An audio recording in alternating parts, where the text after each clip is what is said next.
मार्ग अशुद्ध नहीं है। जिन शासन शुद्ध है, तीर्थंकर भगवंतों का शासन है, पवित्रता का मार्ग है, शुद्धता का मार्ग है। अब चलने वाले तरह तरह से चल सकते हैं। कोई अच्छे से चल सकता है, कोई अच्छे से चलते हुए भी अच्छे से ना चल पाए, ऐसा हो सकता है। अब रास्ते पर चलने वालों में बाल और अशक्त जनों के द्वारा कोई त्रुटि हो सकती है। किनके द्वारा त्रुटि हो सकती है? दो शब्द है, बालासक्त जनाश्रियाम।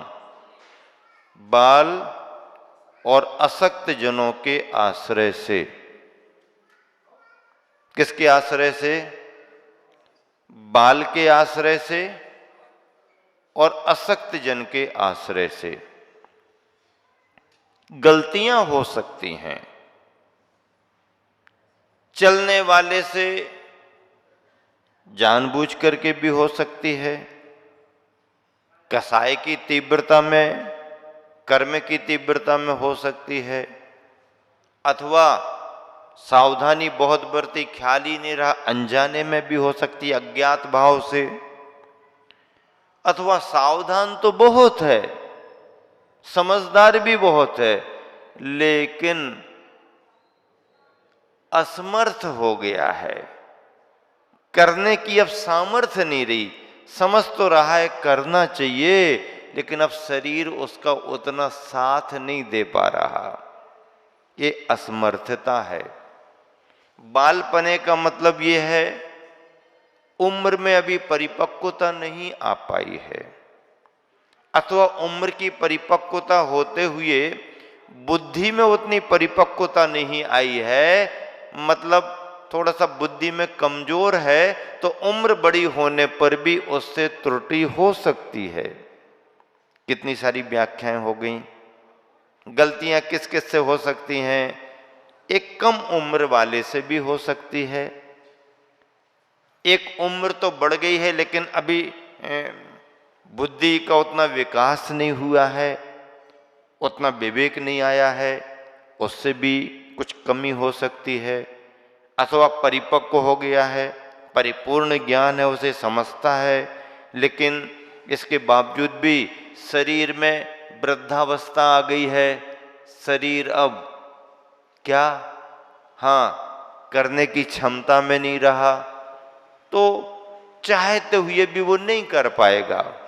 गुणों को ग्रहण करने की भावना रखना, गुणी जनों को देख करके प्रसन्न होना, प्रमुदित होना, उनकी सेवा में लगना, उन्हें प्रोत्साहित करना, उत्साहित करना, उनका आदर सम्मान बहुमान करना, और उनकी संगति पा करके अपने में उन जैसे गुणों को विकसित करना और अपने को उन जैसा बनाना, ये धर्म का मार्ग है।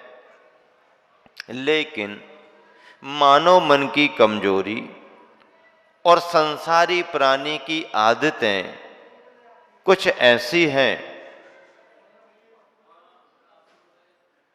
संसारी प्राणी की आदतें कुछ ऐसी हैं कि वो अच्छाइयों को ग्रहण करने में रुचि कम रखता है, बुराइयों को देख करके उसकी चर्चा करने में रुचि ज्यादा रखता है, और यहीं से मार्ग विरुद्ध कार्य प्रारंभ हो जाता है, यहीं से मर्यादा विरुद्ध कार्य प्रारंभ हो जाता है।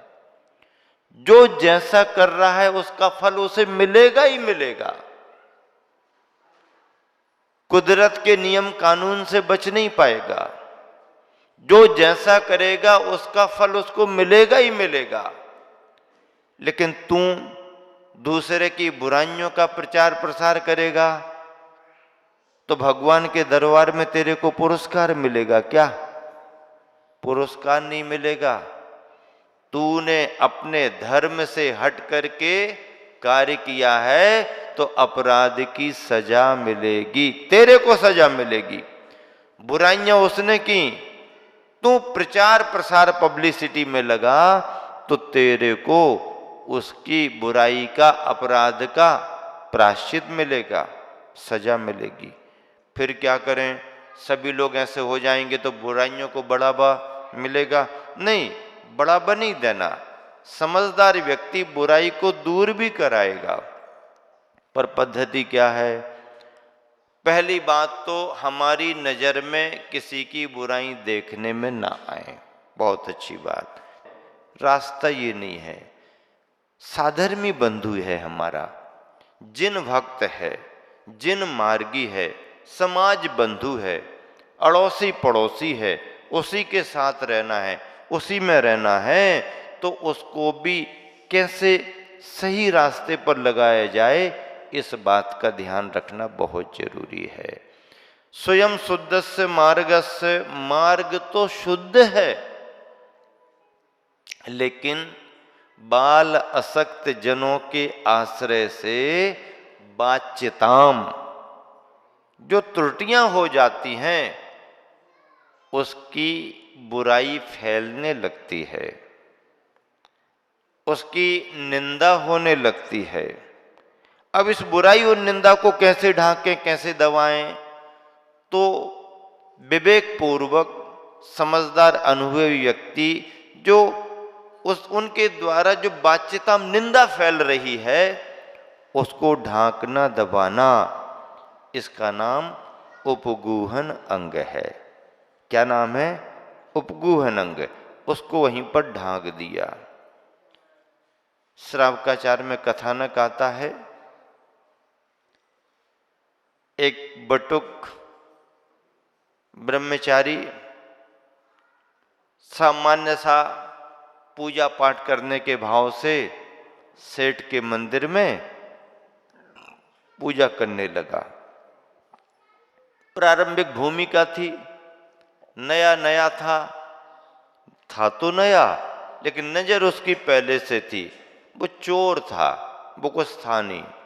उसकी नजर थी कि सेठ जी के चैत्यालय में मूर्ति के पास में बहुत कीमती मणि है, बस उसको लेकर के भागना है। पर सिक्योरिटी देख करके उसको कुछ रास्ता नहीं मिला, तो उसने सोचा कि सेठ जी जिस धर्म का पालन करते हैं इसी धर्म की वेशभूषा में आ जाओ, रास्ता मिल जाएगा। तो उसने कहीं पूजा पाठ सीख लिया, सेठ जी को जरूरत थी, सेठ जी ने रख लिया, करता रहा, भरोसेमंद हो गया। किसी समय सेठ जी व्यापार करने को गए, नगर के निकट समुद्री मार्ग था, जहाज से जाना था, जहां जाने विलंब था, वहां पर स्थान था, उस पर रुके हुए थे। इसने मौका देखा, छिपाया रत्न, भागा, पहरेदारों ने देख लिया, अरे कीमती रत्न लेके भागा, पीछे लगे। अब यहां वहां भागा, लेकिन लगा कि पीछे बहुत लग गए सैनिक, घबरा गया। अब बचाव कहाँ होगा? सेठ जी तो रात में निकलेंगे जहाज से, अभी तो समय है, सेठ जी यहीं कहीं होंगे। और भागा, पता लगा के सेठ जी के पास पहुंच गया सेठ जी के पास। तो क्या हुआ? पहरेदार भी चोर। सेठ जी को समझते देर नहीं लगी, नजर भी पड़ गई, कुछ लेके आया है। अब मंदिर में तुम्हें नहीं रखा है, हमारे तो धर्म का काम कर रहा है, पहरेदार तो अलग हैं। इन सब के सामने यदि ये बात खुलती है तो ये साबित होगा कि मंदिर में रहने वाले, काम करने वाले भी ऐसे, और धर्म बदनाम होगा, शासन बदनाम होगा। तो सेठ जी ने तुरंत पहरेदारों को डांट दिया, हे खबरदार, क्या करते हो? सेठ जी चोर, मंदिर से क्या समझते हो तुम लोग? किसने कहा चोर?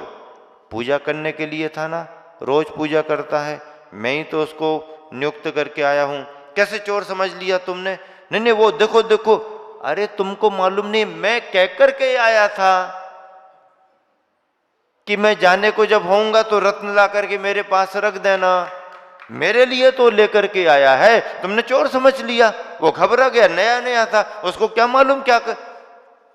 चोरों को डांट डपट दिया।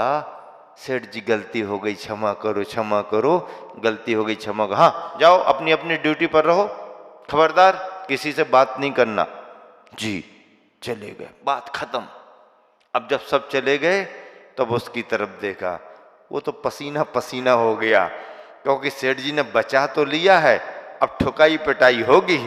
वहां तो बचा लिया बाहर, अब तो बिल्कुल।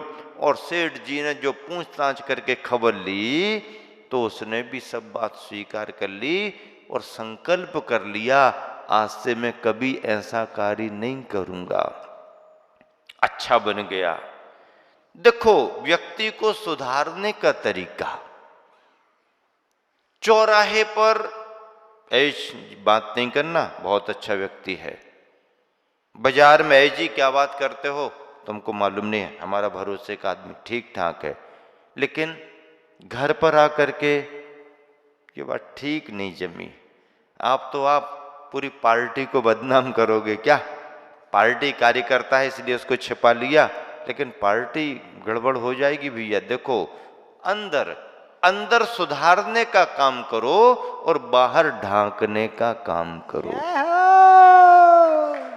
अपने घर परिवार में भी आप अपने बच्चों के प्रति करते हो, बच्चा जरा चंचल मन का हो गया, उदम करने लगा, शिकायतें आने लगी, 4 आदमी आ गए, ऐसा ये करके आगे वो करके, क्या समझ रखा है, पढ़ता लिखता रहता है, कहीं घूमते ही फिरता नहीं है। अब भी तो यहीं तो खेल रहा था, नहीं वहां था, झगड़ा कर दिया, ये कर दिया, नुकसान कर दिया।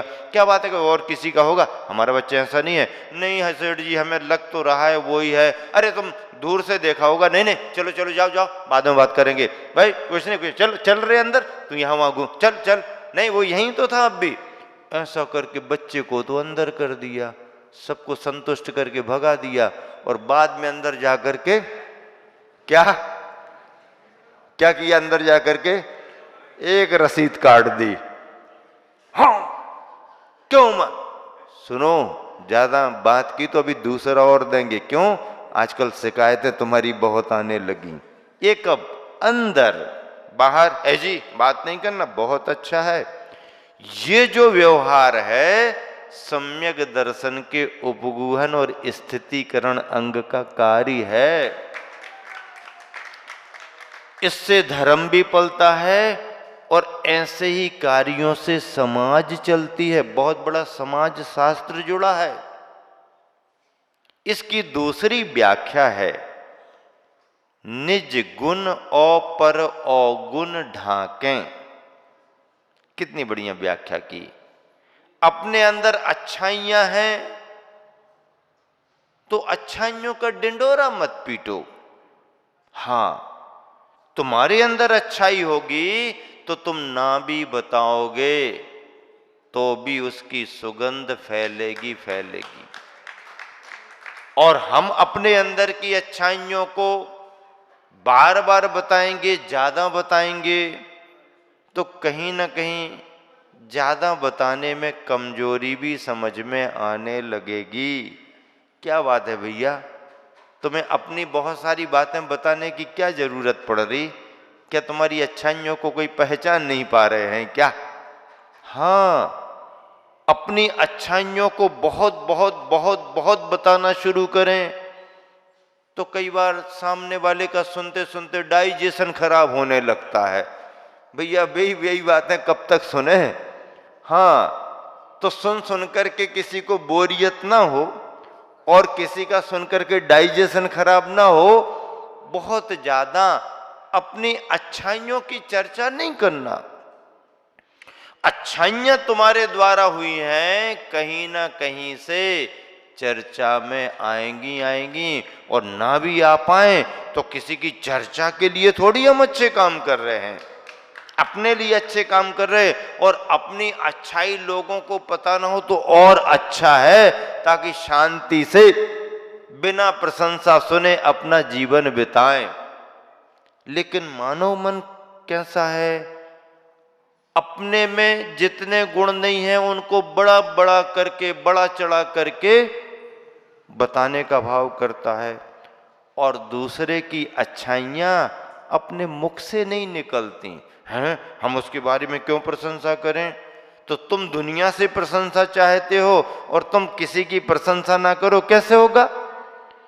दूसरों के दोषों को ढांकें और अपने गुणों को ढांकें। हमारे गुण कितने हैं समझ जाओ तो समझ जाओ, बताने की जरूरत नहीं। अपने गुणों को ढांकें और दूसरों की कमजोरियों को पर्दा डाल करके ढांक करके रखें ताकि उनका प्रचार प्रसार ना हो पाए। ये उपगूहन अंग है।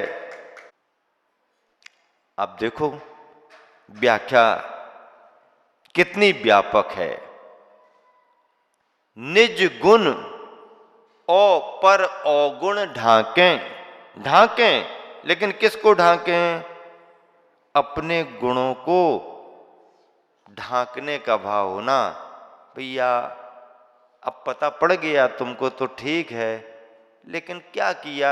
थोड़ा ही सा तो क्या? नहीं नहीं, इतना ऐसा ऐसा तुमने किया है,